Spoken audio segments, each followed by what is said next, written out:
The Book of Esther. Chapter 2. After these things, when the anger of King Ahasuerus had abated, he remembered Vashti and what she had done and what had been decreed against her. Then the king's young men who attended him said, "Let beautiful young virgins be sought out for the king.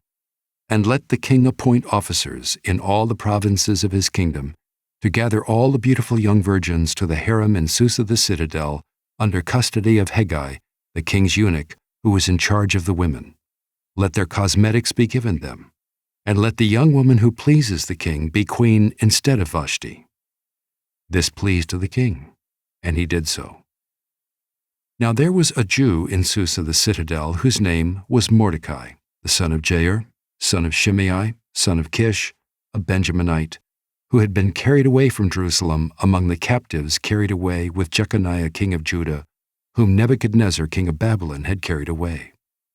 He was bringing up Hadassah, that is, Esther, the daughter of his uncle, for she had neither father nor mother.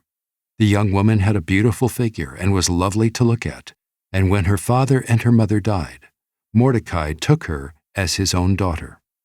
So when the king's order and his edict were proclaimed, and when many young women were gathered in Susa the citadel in custody of Hegai, Esther also was taken into the king's palace and put in custody of Hegai, who had charge of the women. And the young woman pleased him and won his favor, and he quickly provided her with her cosmetics and her portion of food, and with 7 chosen young women from the king's palace, and advanced her and her young women to the best place in the harem. Esther had not made known her people or kindred, for Mordecai had commanded her not to make it known. And every day Mordecai walked in front of the court of the harem to learn how Esther was and what was happening to her. Now when the turn came for each young woman to go in to King Ahasuerus, after being 12 months under the regulations for the women, since this was the regular period of their beautifying, 6 months with oil of myrrh, and 6 months with spices and ointments for women, when the young woman went in to the king in this way, she was given whatever she desired to take with her from the harem to the king's palace. In the evening she would go in, and in the morning she would return to the second harem in custody of Sheashgaz, the king's eunuch, who was in charge of the concubines.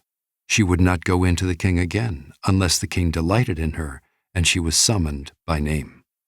When the turn came for Esther, the daughter of Abihail, the uncle of Mordecai, who had taken her as his own daughter, to go into the king, she asked for nothing except what Hegai, the king's eunuch, who had charge of the women, advised.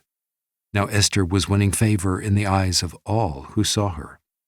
And when Esther was taken to King Ahasuerus into his royal palace in the 10th month, which is the month of Tebeth, in the 7th year of his reign, the king loved Esther more than all the women, and she won grace and favor in his sight more than all the virgins, so that he set the royal crown on her head and made her queen instead of Vashti. Then the king gave a great feast for all his officials and servants. It was Esther's feast. He also granted a remission of taxes to the provinces and gave gifts with royal generosity. Now when the virgins were gathered together the second time, Mordecai was sitting at the king's gate. Esther had not made known her kindred or her people, as Mordecai had commanded her, for Esther obeyed Mordecai just as when she was brought up by him. In those days, as Mordecai was sitting at the king's gate, Bigthan and Teresh, 2 of the king's eunuchs, who guarded the threshold, became angry and sought to lay hands on King Ahasuerus. And this came to the knowledge of Mordecai, and he told it to Queen Esther, and Esther told the king in the name of Mordecai. When the affair was investigated and found to be so, the men were both hanged on the gallows, and it was recorded in the book of the Chronicles in the presence of the king.